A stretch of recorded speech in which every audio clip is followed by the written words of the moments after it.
Lampu koridor rumah sakit berkedip sekali, lalu mati setengah.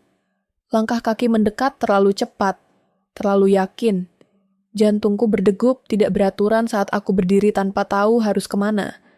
Tanganku dingin, napasku tertahan. Aku sadar aku sendirian, mengenakan gelang pasien, tanpa kendali apapun atas tubuh atau situasi ini. Seseorang di balik seragam putih berdiri terlalu dekat. Bayangannya menutup dinding. Ada sesuatu yang tidak diucapkan. Sesuatu yang menekan dadaku lebih keras daripada rasa sakit fisik. Lalu semuanya hening. Mesin monitor berhenti berbunyi sejenak. Aku memperhatikan satu detail kecil yang seharusnya tidak ada di sana. Sebuah tanda yang tidak cocok dengan rutinitas rumah sakit. Dan saat itu, aku tahu keselamatanku bukan lagi prioritas. Tubuhku membeku. Pikiranku kosong, seolah kebenaran baru saja jatuh menimpa tanpa suara. Pernahkah kamu merasakan firasat yang begitu buruk? Sampai dunia terasa berhenti berputar? Lampu di ujung koridor berkedip satu kali, lalu stabil kembali. Suaranya nyaris tak terdengar, hanya dengung listrik tipis yang membuat tengkukku meremang. Aku berhenti melangkah. Bukan karena perintah siapapun, tapi karena tubuhku sendiri seperti menolak bergerak lebih jauh. Rumah sakit ini terlalu sunyi untuk jam segini. Biasanya selalu ada roda ranjang berdecit, langkah tergesa, atau suara alat monitor dari balik pintu. Tapi sekarang, yang ada hanya aroma antiseptik yang menusuk dan lantai mengilap yang memantulkan bayanganku sendiri. Bayangan itu tampak asing. Bahuku turun, tubuhku sedikit membungkuk, seperti orang yang sudah lama tidak tidur nyenyak. Aku mencoba mengingat kapan terakhir kali aku merasa benar-benar sadar. Potongan-potongan ingatan datang tidak berurutan. Hujan. Lampu jalan yang memanjang seperti garis putih. Suara rem. Lalu gelap. Setelah itu, hanya rasa berat di dada dan tenggorokan kering. Aku tidak ingat bagaimana aku sampai di sini. Siapa yang mendorong kursi rodaku? Atau siapa yang menandatangani formulir apapun? Yang aku tahu, aku sekarang mengenakan gelang pasien dengan namaku tercetak rapi, seolah kehadiranku di sini sudah lama direncanakan. Langkah kaki terdengar dari belakang. Refleks aku menoleh. Seorang perawat mendorong troli kosong. Wajahnya datar, matanya tidak benar-benar melihatku. Dia lewat begitu saja tanpa bertanya apapun. Padahal, aku berdiri di tengah koridor seperti orang tersesat. Biasanya, mereka selalu bertanya, "Bu, kenapa di sini?" Atau, "Kamar ibu di mana?" Tapi tidak kali ini. Aku menelan ludah. Tanganku otomatis memegang sisi kursi roda, memastikan aku tidak jatuh. Rasa lemah itu masih ada, seperti sisa demam yang belum sepenuhnya pergi. Setiap tarikan napas terasa sedikit lebih berat dari seharusnya. Aku mulai memperhatikan hal-hal kecil. Jam dinding di ujung koridor menunjukkan waktu yang berbeda dengan jam di ponselku. Selisihnya hampir 20 menit, tidak masuk akal. Pintu ruang perawat terbuka, tapi tidak ada siapa-siapa di dalam. Kursi, plastik tersusun rapi, terlalu rapi, seperti baru saja ditinggalkan dengan tergesa lalu dirapikan kembali. Aku merasa seperti masuk ke ruangan setelah sebuah kejadian penting selesai terjadi.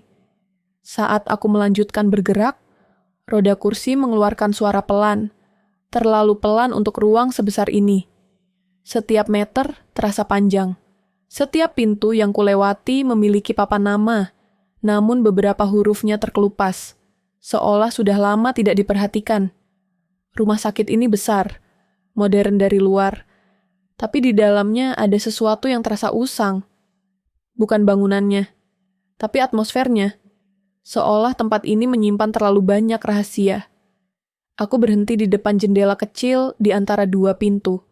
Dari sana terlihat halaman belakang rumah sakit. Gelap. Hanya satu lampu taman menyala, cahayanya kuning pucat, membuat bayangan pohon tampak seperti sosok membungkuk. Aku merinding tanpa tahu kenapa. Ada perasaan sedang diperhatikan. Aku memutar kursi roda sedikit, mencoba melihat pantulan di kaca. Tidak ada siapa-siapa. Tapi rasa itu tidak pergi. Rasa bahwa aku tidak sendirian. Meski secara logika, seharusnya aku aman.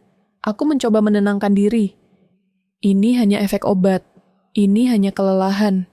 Rumah sakit memang sering terasa dingin dan aneh di malam hari.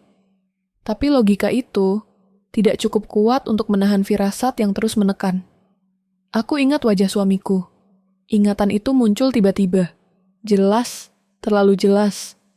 Wajahnya di samping ranjang, senyumnya tipis, matanya lelah. Tapi ada sesuatu yang janggal. Aku tidak ingat dia berbicara apapun. Tidak ada kata-kata penghiburan, tidak ada sentuhan hangat di tanganku.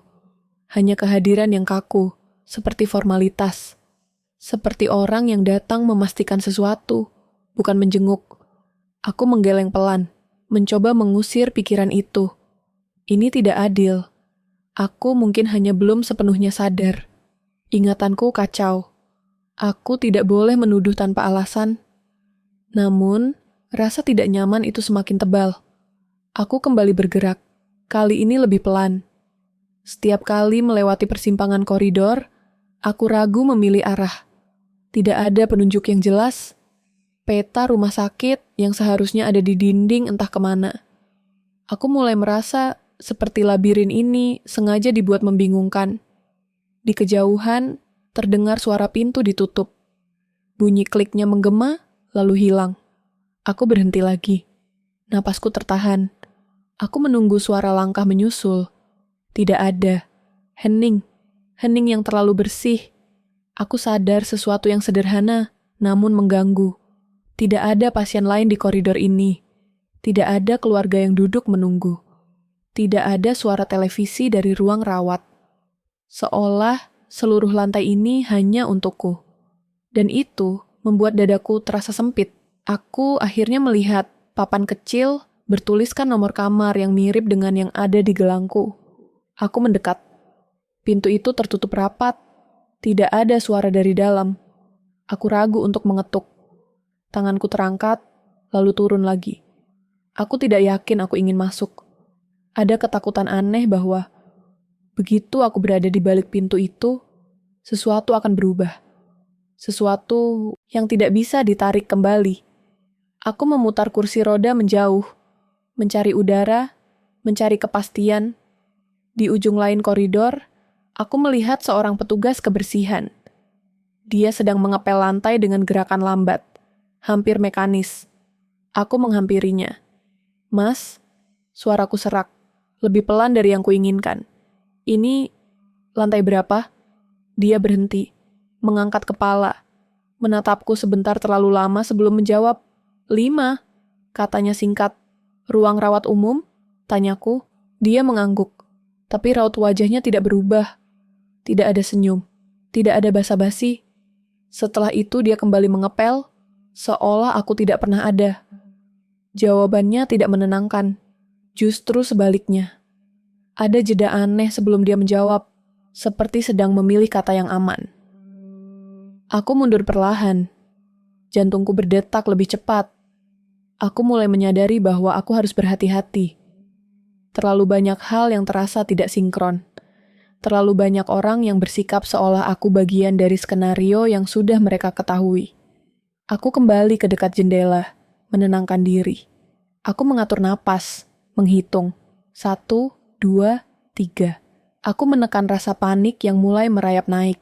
Jika aku terlihat gelisah, aku bisa menarik perhatian yang tidak kuinginkan. Aku harus terlihat seperti pasien biasa. Aku memutuskan untuk kembali ke kamar. Setidaknya di sana, aku bisa mengunci pintu atau berpura-pura tidur. Tapi saat aku berbalik, aku melihat sesuatu di lantai. Bekas roda, tidak banyak, hanya satu garis samar yang menuju ke arah yang berlawanan dari kamar-kamarku. Roda kursi, tapi bukan milikku. Bekas itu berhenti tepat di depan pintu ruang perawat yang tadi kosong. Aku menatapnya lama. Otakku mencoba mencari penjelasan sederhana. Mungkin kursi roda lama, mungkin hanya kebetulan. Tapi perasaanku menolak penjelasan itu. Ada sesuatu tentang arah bekas itu yang terasa disengaja. Aku mendekat ke ruang perawat. Pintu terbuka sedikit dari dalam, Terdengar suara mesin yang pelan. Aku mengintip. Ruangan itu masih kosong. Tapi di atas meja ada map coklat terbuka. Namaku tertulis di sampulnya. Aku tidak ingat pernah melihat map itu sebelumnya. Tanganku gemetar saat aku menarik diri kembali. Aku tidak menyentuh apapun. Aku tidak masuk. Aku hanya melihat. Dan itu sudah cukup untuk membuat tubuhku dingin. Kenapa berkas itu ada di sana? Kenapa terbuka? Dan kenapa aku merasa seolah aku tidak seharusnya melihatnya? Aku kembali ke koridor. Kali ini dengan satu kesadaran baru yang mengendap perlahan. Masuknya aku ke rumah sakit ini mungkin bukan sekadar kecelakaan. Mungkin ada keputusan yang dibuat tanpa persetujuanku. Mungkin ada orang-orang yang tahu lebih banyak tentang kondisiku daripada aku sendiri. Dan sejak saat itu, setiap wajah yang kutemui tidak lagi netral. Kecurigaan mulai mencari sasaran. Seseorang menyentuh pergelangan tanganku. Sentuhannya cepat, hampir tidak terasa. Aku menoleh refleks. Jantung melonjak sebelum pikiranku sempat mengejar. Perawat itu sudah berdiri di sampingku. Entah sejak kapan. Jangan lama-lama di sini, katanya pelan. Kembali ke kamar. Nada suaranya datar, tapi matanya bergerak ke ujung koridor, seolah memastikan tidak ada yang mendengar. Setelah itu, dia pergi begitu saja, langkahnya cepat namun tenang, meninggalkan udara dingin yang menempel di kulitku. Aku tidak langsung bergerak. Kata-katanya sederhana, bisa dianggap sebagai prosedur biasa.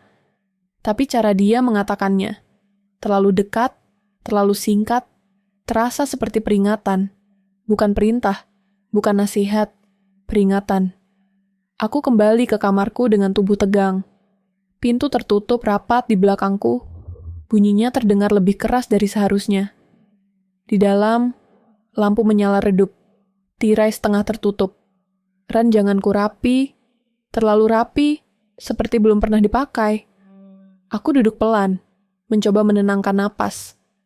Tanganku masih sedikit gemetar. Aku menunggu suara langkah di luar. Tidak ada. Hanya bunyi AC yang berdengung konstan, seperti detak jantung buatan. Aku memikirkan kata-kata perawat itu. Jangan lama-lama di sini. Di mana? Koridor? Atau lantai ini? Atau rumah sakit ini?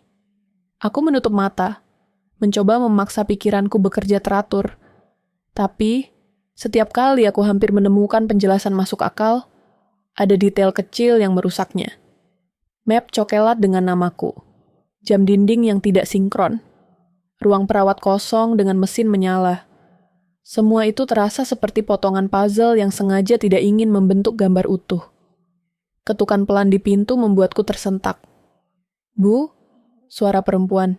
Saya masuk ya. Aku membuka mata. Perawat lain masuk membawa baki obat. Senyumnya tipis, profesional. Dia menjelaskan nama obat dan waktu minumnya dengan suara terlatih. Aku mengangguk, pura-pura mendengarkan, tapi mataku mengamati setiap gerakannya.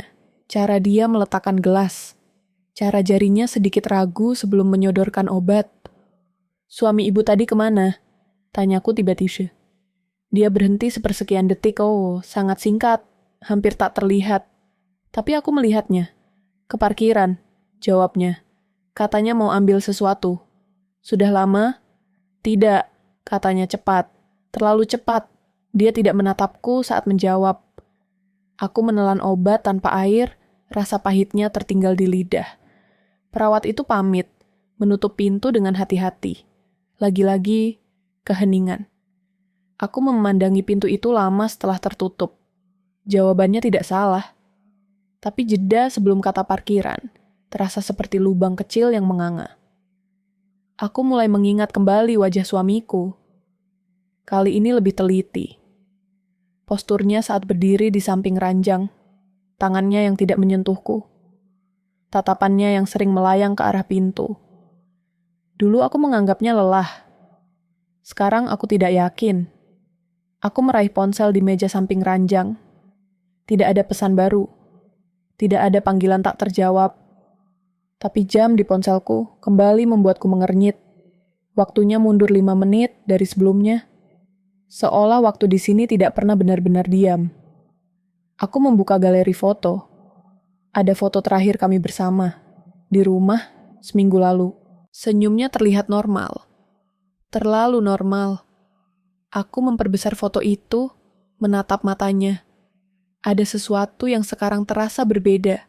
Seperti senyum itu menyembunyikan keputusan yang sudah diambil. Aku menghela napas panjang. Mungkin aku terlalu jauh berpikir. Tapi rasa takut itu tidak mau pergi. Justru tumbuh, berubah bentuk. Dari panik menjadi kewaspadaan. Aku harus berhati-hati. Setiap pertanyaan bisa menjadi jebakan. Setiap reaksi bisa diamati. Ketukan lagi di pintu. Kali ini lebih keras. Suamiku masuk. Jaketnya masih dipakai. Rambutnya sedikit basah. Entah keringat atau hujan. Dia tersenyum, tapi senyum itu tidak sampai ke matanya. "Kamu kenapa duduk tegang begitu?" katanya. "Aku cuma susah tidur," jawabku. Dia mendekat, duduk di kursi, jaraknya tetap aman, tidak terlalu dekat. Dia bertanya tentang obat, tentang rasa sakit. Pertanyaan yang tepat, terlalu tepat.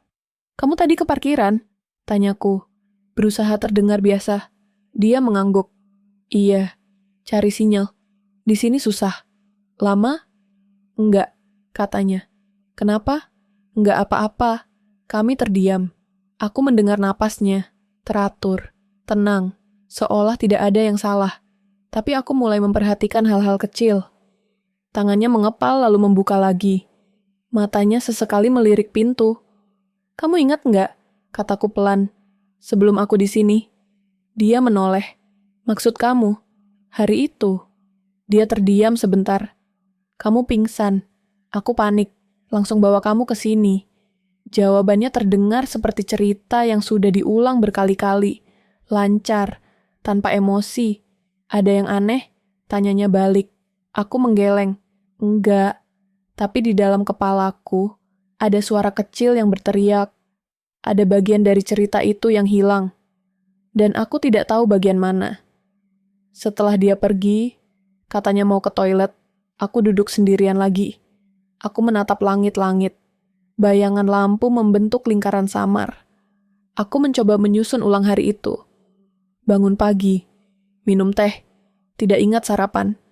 Lalu, kosong. Aku merasa seperti seseorang yang kehilangan satu bab penting dalam hidupnya. Malam semakin larut. Suara rumah sakit berubah. Lebih jarang, lebih pelan. Aku tidak tidur. Aku hanya berpura-pura. Setiap kali ada langkah di luar, tubuhku menegang.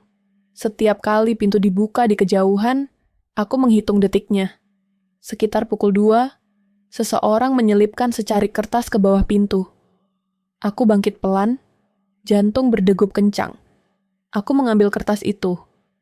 Tulisannya tangan, kecil, hampir tidak rapi. "Jangan percaya siapapun. Waktumu tidak banyak. Tidak ada nama. Tidak ada tanda." Aku menatap kertas itu lama. Ini bukan candaan. Terlalu berisiko untuk candaan.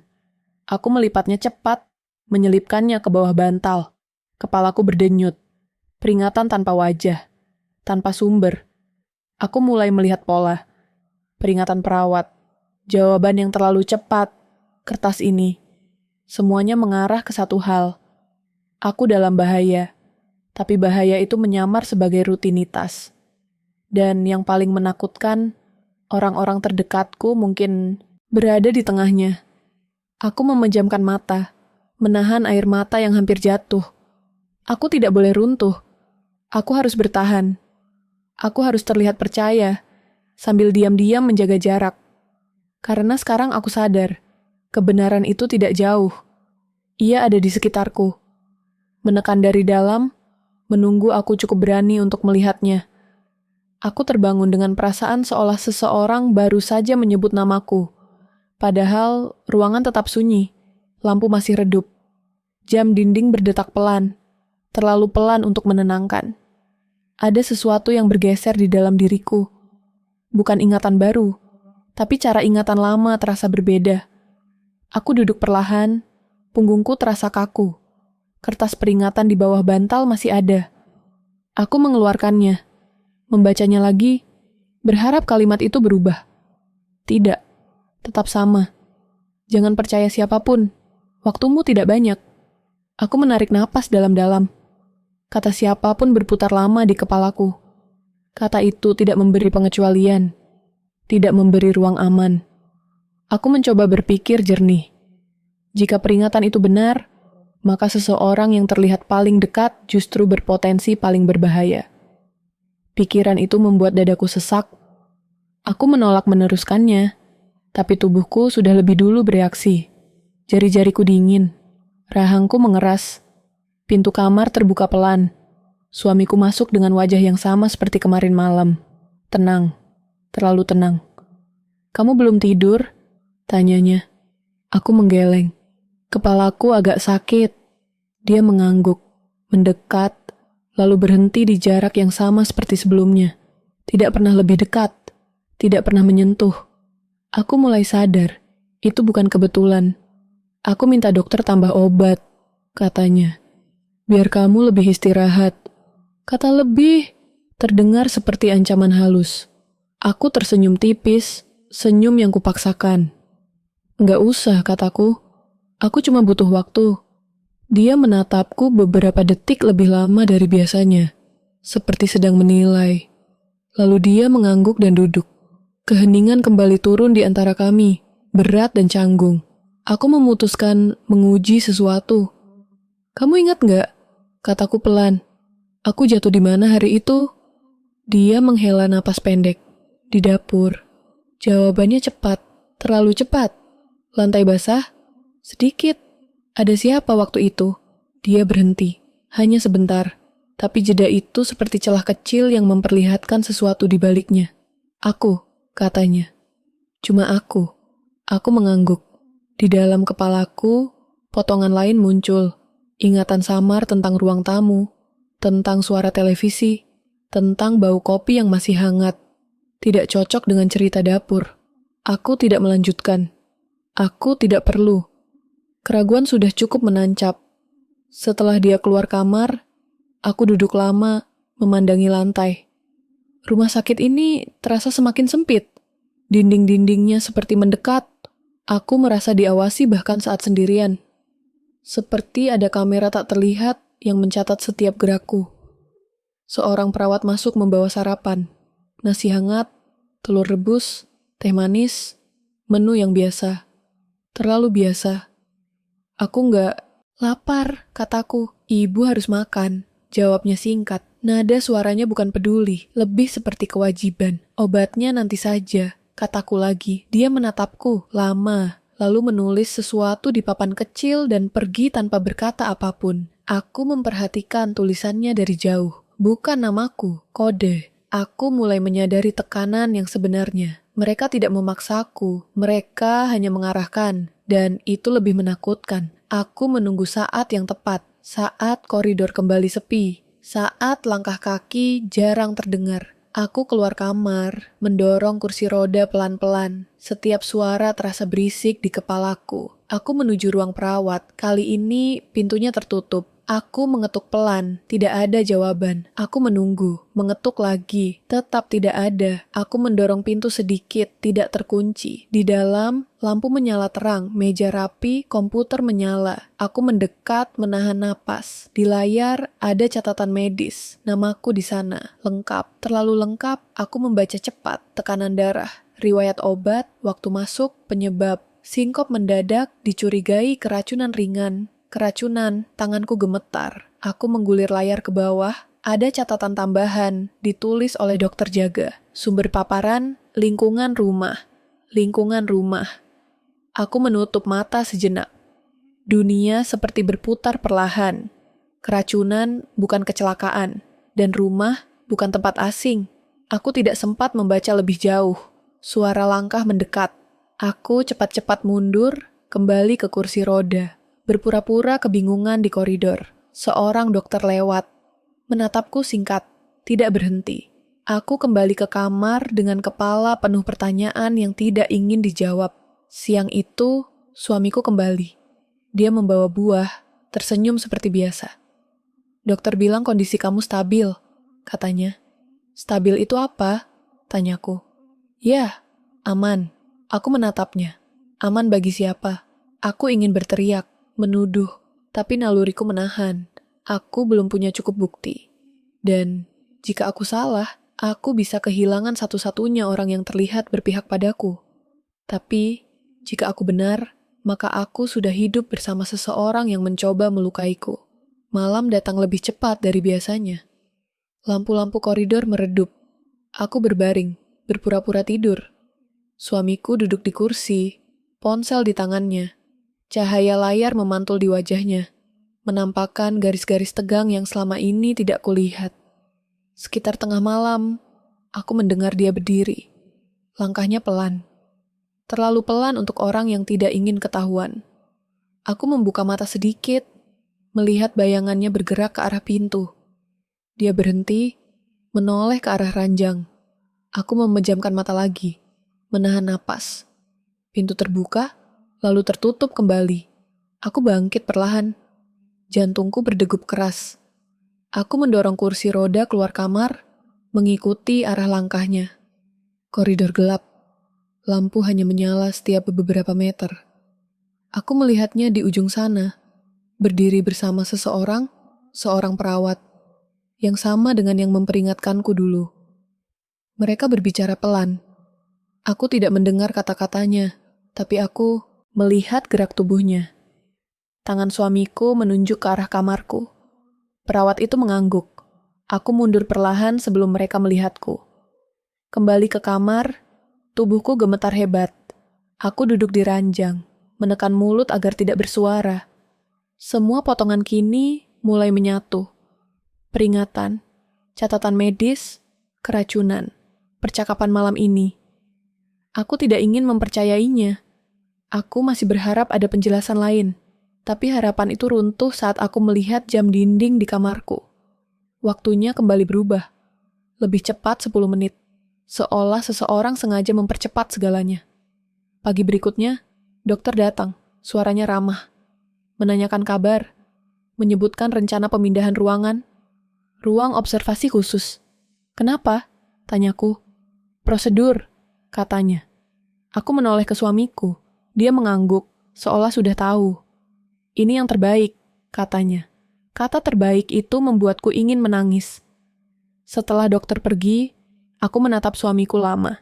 Dia menghindari tatapanku. Kamu tanda tangan apa waktu aku dibawa ke sini? Tanyaku. Dia terdiam. Apa? Ulangku. Form persetujuan, katanya akhirnya. Persetujuan apa? Dia menarik napas. Perawatan lanjutan. Aku tertawa kecil, pahit. Tanpa aku sadar, kamu nggak bisa tanda tangan, katanya. Kamu pingsan. Ada pilihan lain? Dia tidak menjawab. Diamnya lebih keras dari pengakuan apapun. Aku menunduk. Air mata jatuh ke punggung tanganku. Bukan karena sakit fisik, tapi karena dunia yang kupikir aman ternyata rapuh. Aku percaya sama kamu, kataku pelan. Aku mendongak. Matanya akhirnya menatapku. Untuk pertama kalinya, aku melihat sesuatu yang jujur di sana. Bukan penyesalan, tapi ketegangan. Aku tahu, katanya.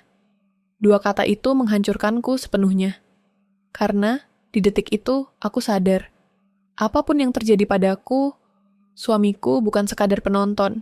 Dia bagian dari keputusan ini. Dan mulai sekarang, bertahan hidup menjadi satu-satunya fokus. Aku tersenyum ketika perawat masuk. Senyum kecil, lelah, persis seperti pasien yang patuh. Di dalam kepalaku, alarm berbunyi tanpa henti. Sejak pagi itu, aku tahu satu hal dengan pasti. Aku tidak boleh terlihat tahu apapun. Aku mengangguk pada setiap instruksi. Menelan obat tanpa bertanya. Membiarkan tensimeter melilit lenganku. Membiarkan jarum menusuk kulit. Tubuhku terasa seperti bukan milikku lagi. Tapi aku belajar memanfaatkannya. Kelemahan fisik adalah tameng.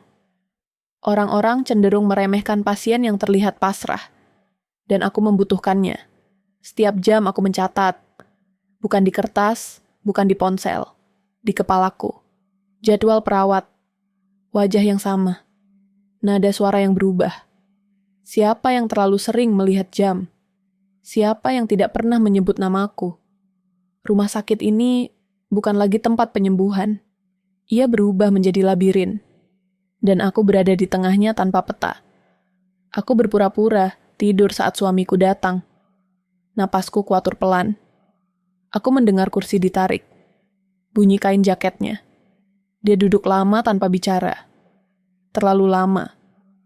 "Kamu capek," katanya akhirnya. Aku membuka mata perlahan. "Sedikit. Kamu kelihatan pucat." Aku tersenyum. "Memang sakit." Dia mengangguk. Tangannya bergerak ke arah selimut, merapikannya sedikit. Gerakan yang terlihat perhatian, tapi tidak menyentuh kulitku. Tidak pernah. "Kamu jangan banyak mikir," katanya. "Ikuti saja prosedur." Aku mengangguk lagi. Kata saja itu membuatku ingin tertawa. Tapi aku menahannya. Aku tidak boleh memancing apapun. Setelah dia pergi, aku menatap pintu lama. Aku mendengarkan langkahnya menjauh. Baru setelah suara itu hilang, aku menghela napas panjang. Seluruh tubuhku terasa pegal, bukan karena sakit, tapi karena menahan diri. Aku mulai merencanakan hal-hal kecil. Hal-hal yang terlihat sepele.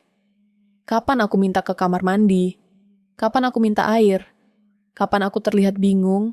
Kapan terlihat lemah? Setiap pergerakan adalah sandiwara. Siang itu, seorang perawat baru masuk, wajahnya muda. Tangannya sedikit gemetar saat mengganti infus. Aku memperhatikannya dari balik kelopak mata setengah tertutup. "Ini sakit?" tanyanya. "Sedikit," jawabku. "Maaf," katanya cepat. Nada suaranya tulus. Atau setidaknya belum sepenuhnya terlatih untuk menyembunyikan sesuatu. Aku mencatat namanya di kartu identitas. Nama itu asing bagiku. "Sudah lama di sini?" tanyaku pelan. "Baru," jawabnya. "Rotasi." Aku mengangguk. Kata rotasi terdengar seperti celah kecil. Orang baru belum sepenuhnya masuk sistem. Atau belum sepenuhnya terkontaminasi. Tapi aku tidak bisa gegabah. Malam datang lagi. Selalu malam yang terasa paling panjang. Aku terbangun berkali-kali. Bukan karena suara, tapi karena rasa diawasi. Seperti ada mata di balik dinding, aku memejamkan mata, lalu membukanya lagi. Lampu indikator monitor menyala stabil, detak jantungku sendiri yang tidak. Aku berpikir tentang anakku. Wajahnya muncul tiba-tiba, jelas, menusuk. Rambutnya yang selalu berantakan. Suaranya saat memanggilku dari dapur. Ingatan itu hampir membuatku hancur. Aku menggigit bibir, menahan isak. Jika aku gagal di sini, dia akan tumbuh tanpa tahu apa yang sebenarnya terjadi. Pagi berikutnya, aku dipindahkan ke kursi roda lagi. "Jalan-jalan sebentar," kata perawat. "Biar nggak kaku." Aku tersenyum patuh. Koridor lantai ini berbeda. Lebih sepi, lebih sempit. Aku menghafal setiap belokan, setiap pintu darurat, setiap kamera kecil di sudut langit-langit. Aku berpura-pura melihat poster kesehatan di dinding. Padahal, mataku menghitung jarak. Aku melihat ruang observasi yang disebut dokter kemarin. Pintu besi, kaca kecil, 2 perawat berdiri di depannya. Mereka berbicara pelan. Salah satunya tertawa kecil, terlalu santai untuk ruangan seperti itu. Perutku bergejolak. "Kita ke sana," tanyaku polos. Perawat yang mendorong kursi roda langsung menggeleng. "Bukan sekarang." "Kenapa?" "Belum jadwal." Jawabannya cepat. Aku tidak bertanya lagi. Aku tidak perlu. Saat kami berbelok kembali, aku melihat sesuatu di sudut mata. Seorang perempuan tua duduk sendirian di bangku. Rambutnya putih. Tangannya gemetar. Matanya menatap kosong ke depan. Saat aku melewatinya, dia menoleh. Matanya menangkap mataku. Tajam. Sadar. "Jangan minum semuanya," katanya pelan. Aku terhenti. Perawat di belakangku juga berhenti. "Bu," kata perawat. Perempuan itu menunduk lagi, seolah tidak terjadi apa-apa. "Maaf," kataku cepat. Kupikir dia bicara padaku. Perawat mengernyit lalu mendorong kursi roda lagi. Tapi kata-kata itu sudah terlanjur masuk. "Jangan minum semuanya." Jantungku berdetak keras. Peringatan lain dari sumber yang tidak terduga. Kembali di kamar, Aku menatap obat-obatan di meja. Aku menghitungnya. Aku membuka brosur kecilnya. Nama-nama yang tidak aku kenal. Aku tidak punya pilihan untuk menolak semua. Itu akan mencurigakan. Aku memutuskan membagi. Sedikit hari ini, sedikit besok. Aku pura-pura menjatuhkan satu pil. Pura-pura lupa. Aku mulai memainkan peran yang lebih berbahaya. Tekanan mental itu berat. Setiap senyum terasa palsu. Setiap kata terasa diawasi. Aku sering hampir salah langkah. Hampir menangis di depan perawat. Hampir memohon pada suamiku untuk jujur. Tapi aku tahu, jika aku runtuh, aku kalah. Suatu sore, perawat muda itu kembali. Dia mengganti infus dengan cepat. Tangannya masih gemetar sedikit. "Kamu kenapa?" tanyaku. Dia terkejut. "Saya? Kamu kelihatan capek." Dia tersenyum kecil. "Biasa." Aku menatapnya. Menimbang. Ini risiko. Tapi aku butuh celah. Kalau aku tanya, kataku pelan, "Kamu akan jawab jujur?" Dia berhenti. Menatapku. "Tanya apa? Kenapa catatan medis aku sering berubah jamnya?" Wajahnya pucat. Sangat cepat. Lalu dia menunduk. Berpura-pura merapikan selang. "Itu sistem," katanya. "Kadang error." Aku tidak menekan, tapi aku melihat keringat di pelipisnya. Dia tahu, atau setidaknya curiga. Malam itu, aku mendengar langkah tergesa di luar. Bukan langkah biasa. Ada suara berdebat pelan. Aku mendekatkan telinga ke pintu. Tidak jelas, hanya potongan kata. "Besok." Terlalu cepat. Dia mulai sadar. Dadaku terasa ditimpa batu. Aku kembali ke ranjang. Menarik selimut sampai dada. Aku menatap langit-langit. Lampu berkedip pelan. Aku berpikir cepat. Jika besok sesuatu terjadi, aku harus siap. Aku tidak tahu apa yang akan mereka lakukan. Tapi aku tahu. Aku tidak bisa lagi hanya bereaksi. Sekitar pukul 3 pagi, pintu kamarku terbuka pelan. Cahaya koridor masuk membentuk garis tipis di lantai. Aku pura-pura tidur. Langkah masuk. Satu orang. Bukan suamiku. Aku mengenali sepatu perawat. Dia berdiri lama. Terlalu lama. Aku hampir membuka mata. Tapi aku menahan diri. Aku merasakan sesuatu diletakkan di meja.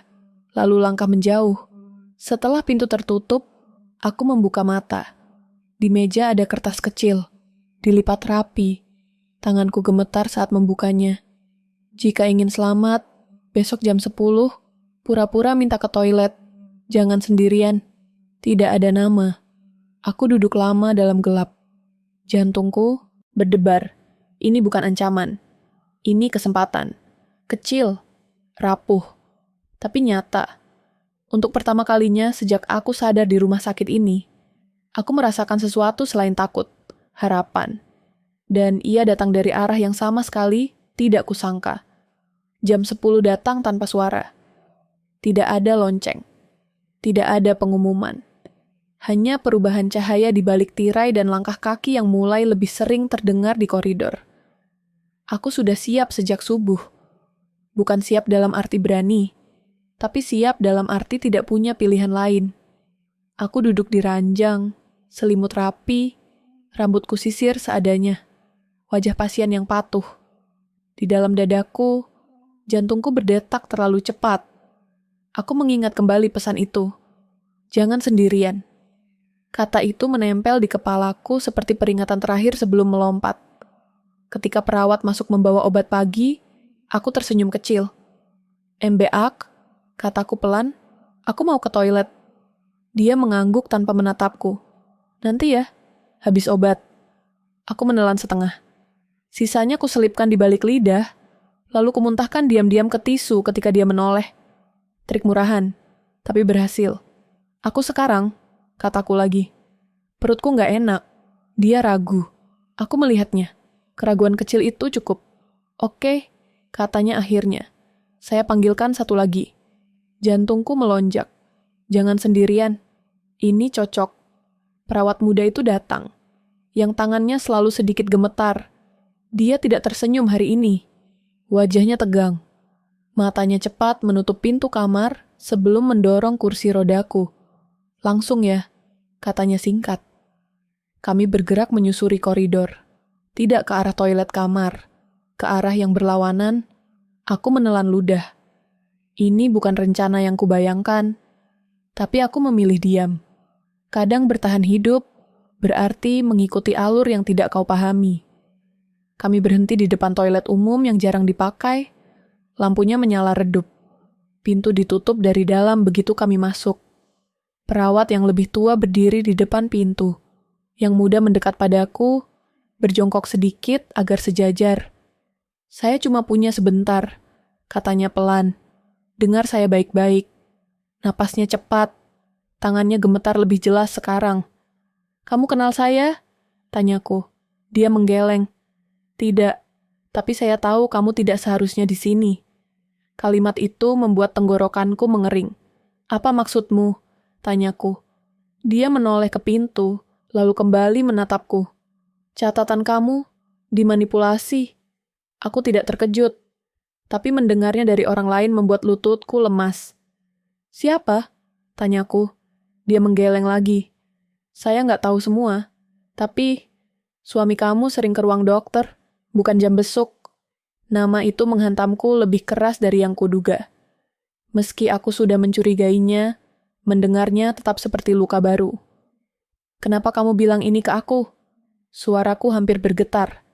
Dia terdiam, lalu berkata, pelan, karena kakak saya meninggal di sini. Aku terdiam. Kasusnya mirip, lanjutnya. Pingsan, katanya kelelahan. Seminggu kemudian, stroke. Apa hubungannya denganku? Tanyaku. Dokternya sama, katanya. Dan suaminya juga tanda tangan semua. Aku menutup mata. Dunia terasa berputar lambat. Ini bukan lagi kebetulan. Ini pola. Kamu harus keluar dari lantai ini, katanya cepat. Atau setidaknya, buat keributan. Keributan bagaimana? Bikin mereka panik, biar ada audit, biar catatan dibuka. Aku tertawa kecil, getir. Aku pasien, di kursi roda. Dia menelan ludah.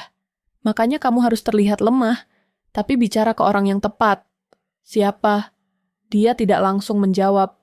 Perawat yang lebih tua mengetuk pintu 2 kali. Isyarat waktu hampir habis. Dokter senior, katanya cepat. Yang datang sore. Rambut abu-abu. Jangan bicara kalau suami kamu ada. Aku mengangguk. Aku tidak punya pilihan untuk tidak percaya. Tapi aku juga tidak bisa menyerahkan diri sepenuhnya. Kepercayaan sekarang adalah mata uang paling berbahaya. Kami keluar dari toilet. Wajah kami kembali netral. Perawat tua mendorong kursi rodaku kembali ke kamar. Tidak ada yang bicara. Sepanjang hari itu, aku mengulang setiap kata di kepalaku. Kakaknya, stroke, dokter yang sama, tanda tangan. Aku mulai melihat jaring yang lebih besar, dan aku terjebak di tengahnya. Sore datang. Dokter yang dimaksud masuk. Rambutnya memang abu-abu. Suaranya tenang. Terlalu tenang. Bagaimana perasaannya hari ini? Tanyanya.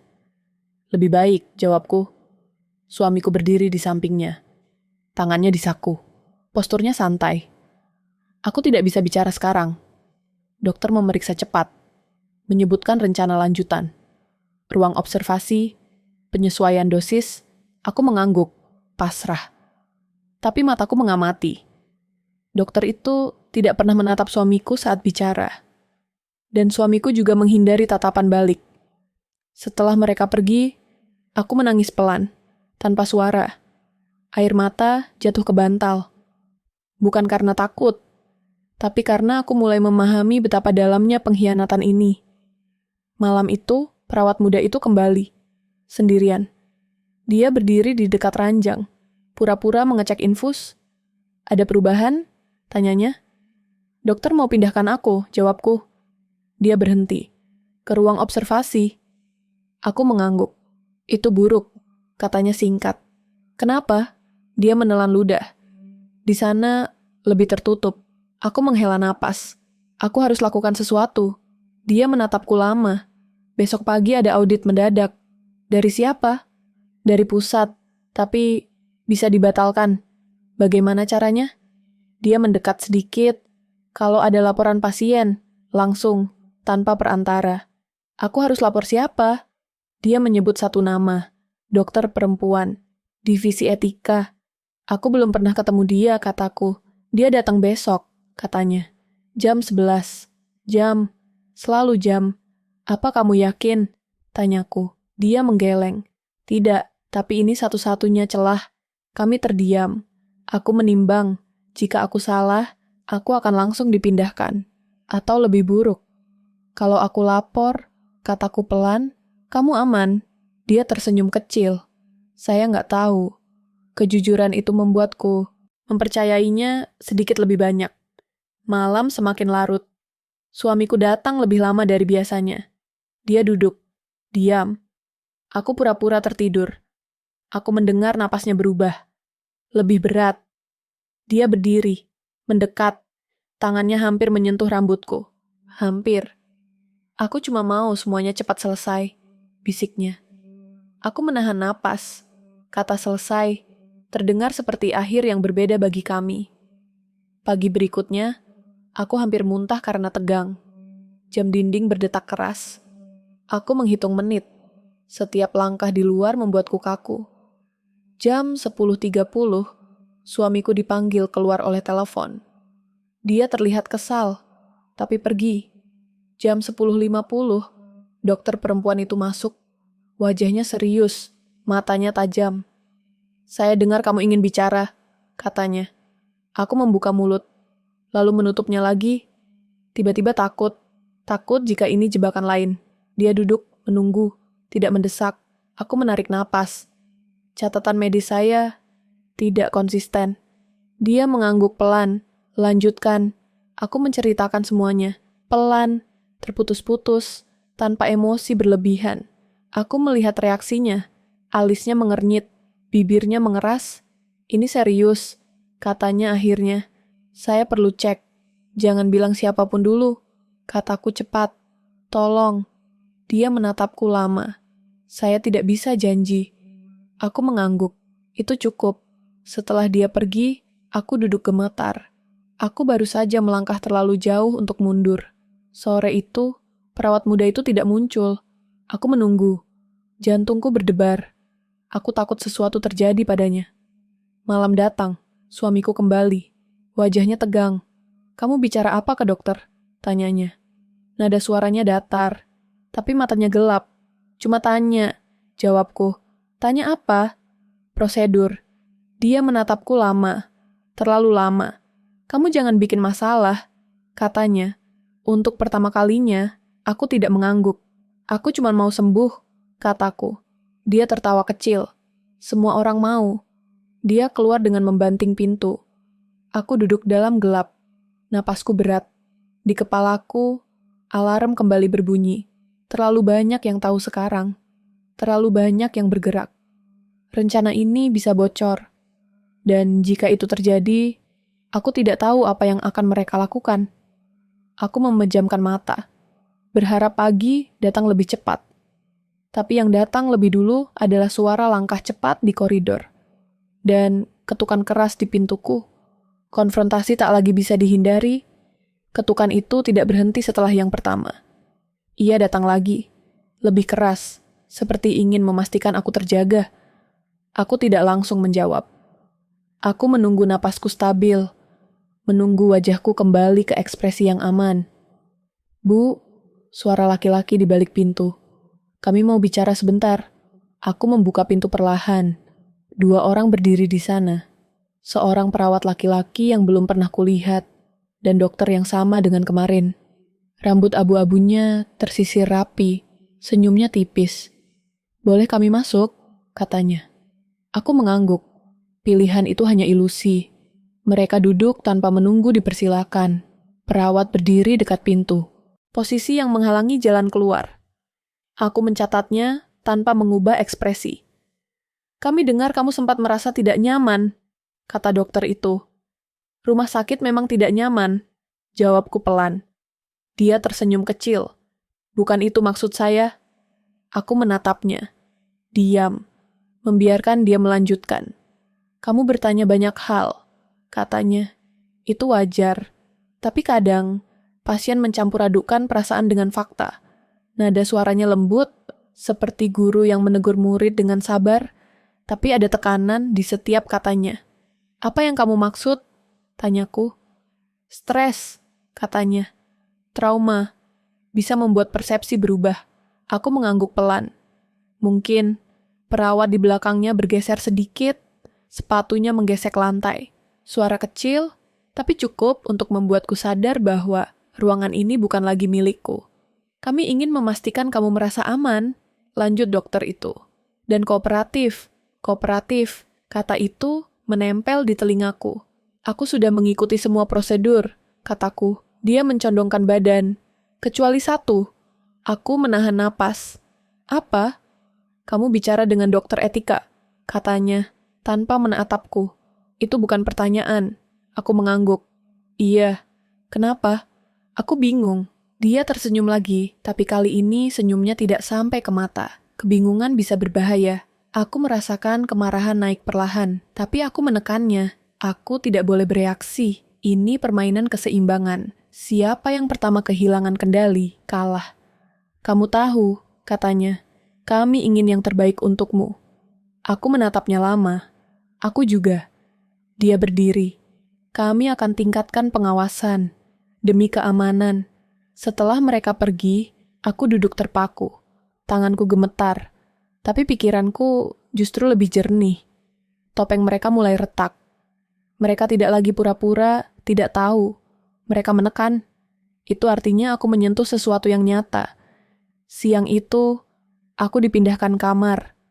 Lebih kecil. Lebih dekat ke ruang perawat. Alasannya efisiensi. Tapi aku tahu ini pengawasan. Aku mengamati setiap perubahan. Kamera di sudut. Pintu yang tidak bisa dikunci dari dalam. Perawat yang kini selalu 2 orang.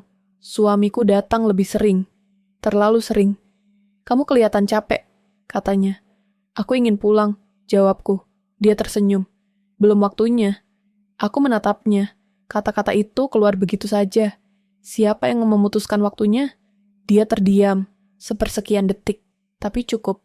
Dokter, katanya. Semua dokter? Tanyaku. Dia tidak menjawab. Malam datang dengan berat.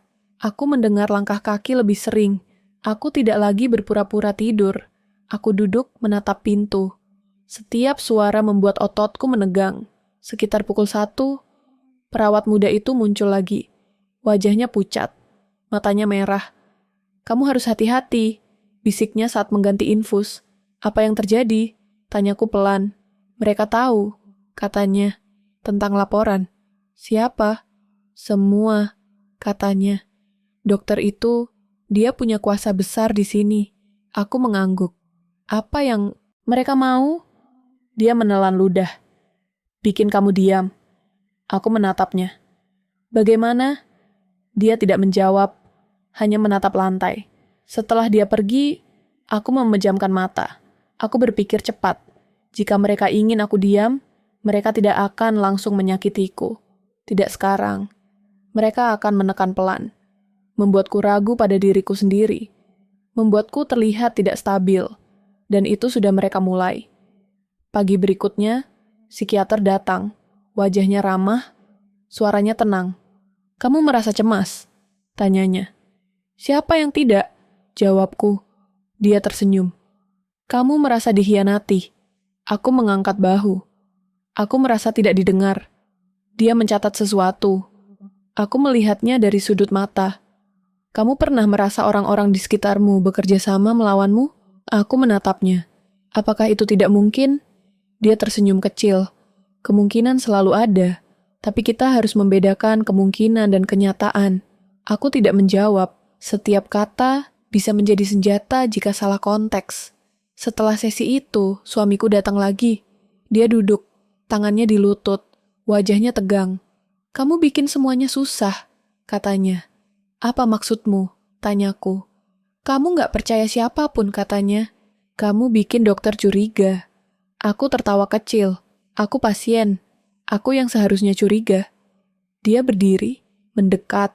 Kali ini terlalu dekat. Kamu mau apa sebenarnya? Tanyanya. Aku menatap matanya. Untuk pertama kalinya, aku tidak menghindar.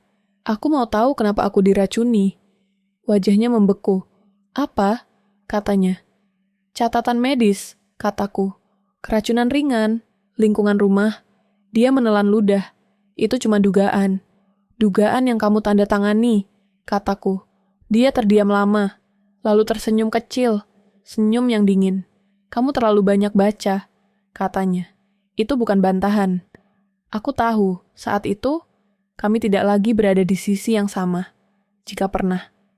Hari-hari berikutnya, seperti perang dingin, senyum dipaksakan, kata-kata diukur, aku menyimpan semuanya. Waktu, nama, jadwal. Aku tidak menulis, aku menghafal. Aku mendengar percakapan di koridor. Nama-nama disebut pelan, ruang observasi, pemindahan, prosedur lanjutan. Kata-kata itu seperti pisau tumpul. Suatu sore, dokter abu-abu itu kembali, sendirian. Kamu membuat banyak orang tidak nyaman, katanya. Apa itu kejahatan? Tanyaku. Dia menatapku lama. Tidak, tapi bisa jadi masalah. Apa yang kamu inginkan? Tanyaku. Dia mendekat sedikit. Aku ingin kamu percaya. Dan diam. Kenapa? Tanyaku. Dia tersenyum tipis. Karena ini lebih besar dari kamu. Aku menelan ludah. Tentang apa sebenarnya ini? Dia tidak menjawab. Tapi matanya bergerak ke pintu, ke kamera, keluar. Orang-orang membuat kesepakatan, katanya akhirnya. Untuk kebaikan bersama. Dan aku? Tanyaku. Kamu bagian dari variabel, katanya. Kata itu membuatku ingin berteriak. Tapi, aku hanya mengangguk. Setelah dia pergi, aku duduk lama. Aku mengulang kata-katanya. Kesepakatan. Variabel. Ini bukan tentang aku saja. Ini sistem. Dan suamiku berada di dalamnya. Malam itu, aku melihat suamiku berbicara dengan dokter itu di ujung koridor. Aku melihat mereka tertawa kecil. Aku melihat dokter itu menepuk bahu suamiku. Gerakan yang terlalu akrab. Aku kembali ke kamar, tubuhku dingin. Aku tidak menangis. Aku tidak panik. Aku hanya merasa kosong. Aku tahu sekarang.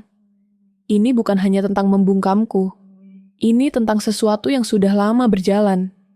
Dan aku adalah bagian yang mulai bergerak tidak sesuai rencana. Sekitar tengah malam, ponselku bergetar. Pesan dari nomor tak dikenal. Kami tahu kamu tidak gila. Tunggu besok, jangan menyerah. Aku menatap layar lama. Pesan itu singkat, tapi cukup untuk membuat dadaku terasa sedikit lebih ringan. Topeng mereka mulai retak, tapi sebelum kebenaran benar-benar muncul, aku harus bertahan 1 hari lagi. Dan aku tahu, semua ini menuju satu titik akhir. Lampu lorong menyala penuh malam itu. Tidak redup, tidak berkedip. Terlalu terang. Seperti sengaja menghapus bayangan. Aku tidak tidur sama sekali. Pesan terakhir masih terbuka di ponselku. Kami tahu kamu tidak gila. Tunggu besok. Jangan menyerah. Kalimat itu terus berputar di kepalaku. Menjadi satu-satunya pegangan di tengah rasa takut yang sudah melewati batas. Besok tiba, tanpa transisi. Tidak ada perasaan pagi. Hanya lanjutan dari malam yang belum selesai. Jam 8, dokter abu-abu datang bersama 2 orang lain. Satu perempuan berseragam administrasi. Satu laki-laki yang tidak mengenakan seragam apapun. Wajahnya dingin, tatapannya menilai. Kami perlu bicara, kata dokter itu. Aku duduk tegak. Tubuhku lemah, tapi suaraku tidak. Silakan. Mereka masuk. Pintu ditutup. Kali ini, tidak ada perawat yang berdiri di dekat pintu.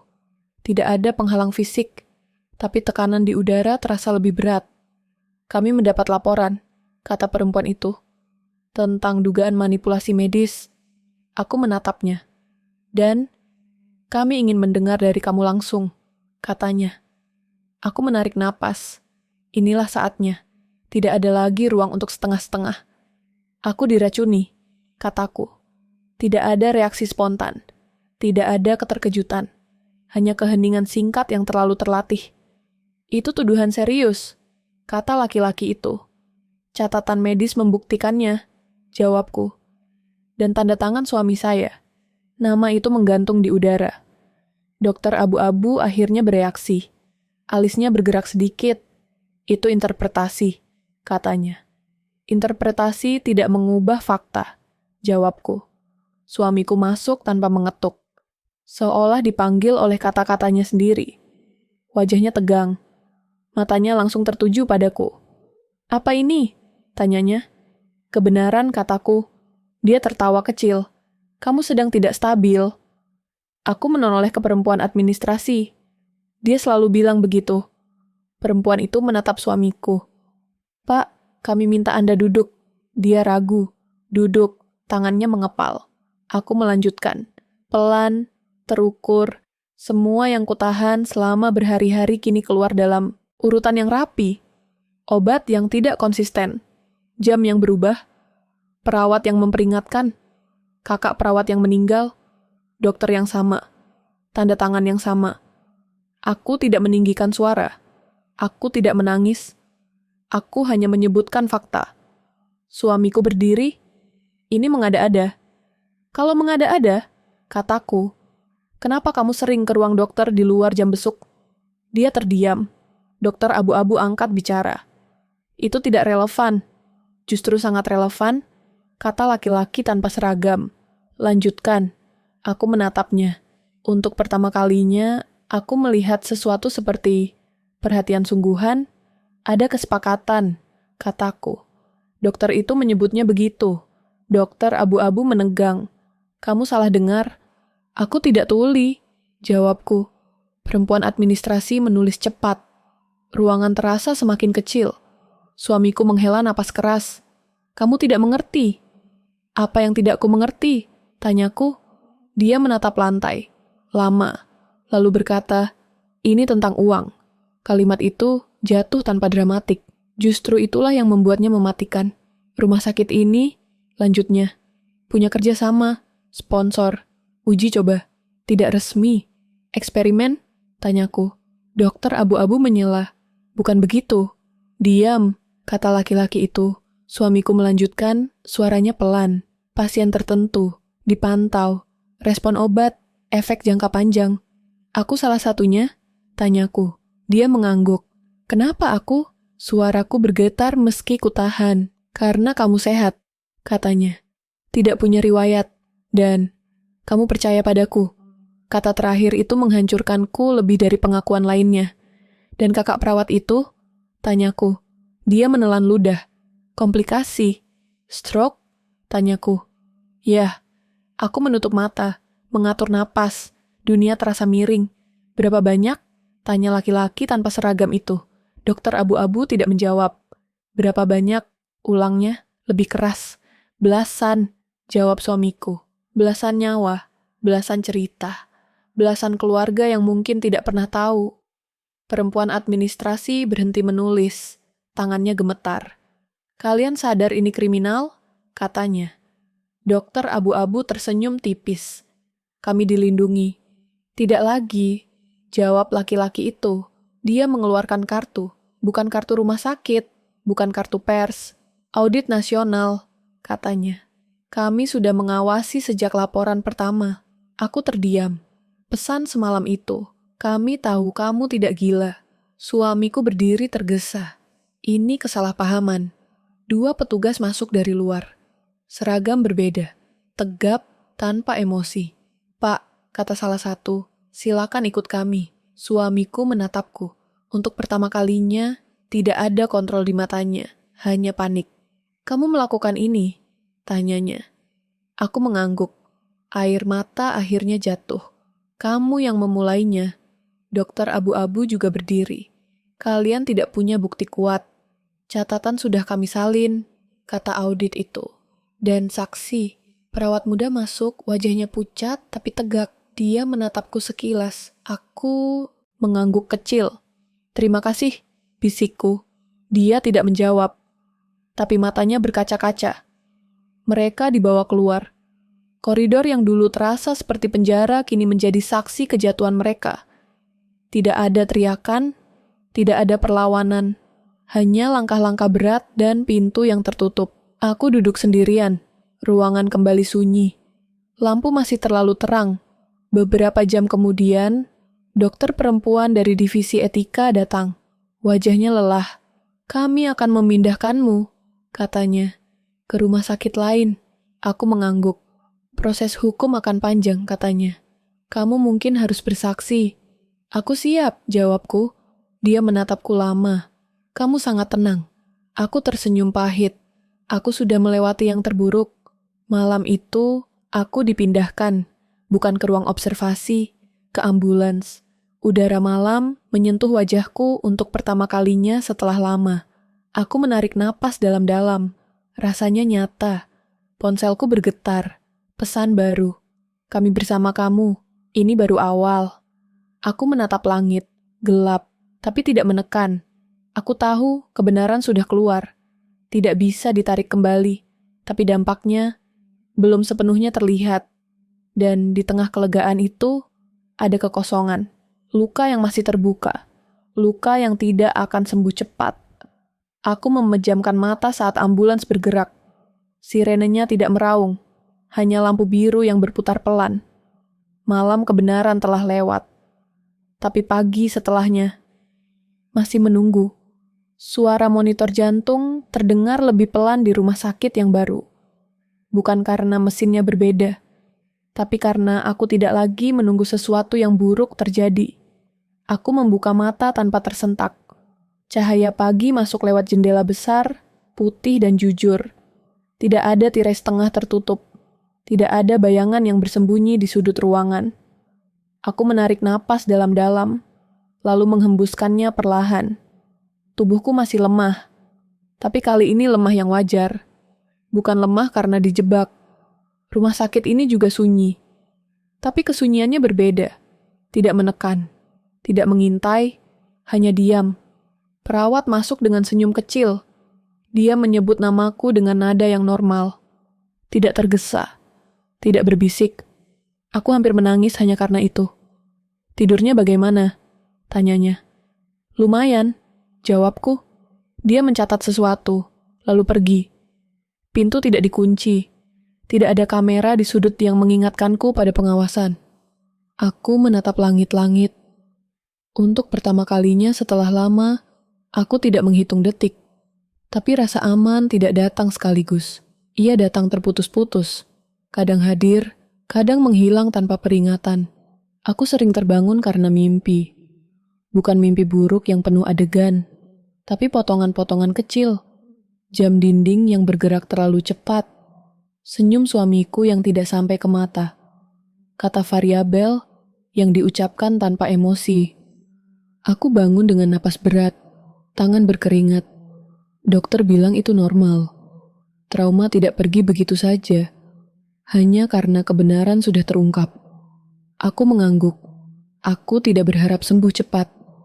Hari-hari berikutnya berjalan lambat. Aku menjalani pemeriksaan ulang, wawancara. Pertanyaan yang sama diulang dengan bahasa berbeda. Aku menjawab tanpa hiasan, tanpa emosi berlebihan, seolah aku menceritakan hidup orang lain. Tapi setiap kali menyebut namanya, dadaku tetap terasa sesak. Aku tidak menyebutnya mantan suami. Kata itu terasa terlalu sederhana untuk pengkhianatan yang ia lakukan. Aku juga tidak menyebutnya pelaku. Itu terasa terlalu klinis. Dia adalah seseorang yang pernah kucintai. Dan itu yang paling sulit diterima. Anakku datang di hari keempat. Dia berdiri di pintu. Ragu masuk, tubuhnya kecil, jaketnya kebesaran. Matanya mencari-cari wajahku. Seperti memastikan aku benar-benar ada. "Ma," katanya pelan. Aku membuka tangan. Dia berlari, memelukku erat, tangisnya tertahan, tapi bahunya bergetar. Aku memeluknya balik, mencium rambutnya, bau yang kukenal, bau rumah, bau aman. "Kamu sakit?" tanyanya. "Sudah enggak," jawabku. Dia menatapku lama. Anak-anak selalu tahu ketika orang dewasa berbohong. Tapi dia tidak bertanya lagi. Dia hanya duduk di samping ranjang,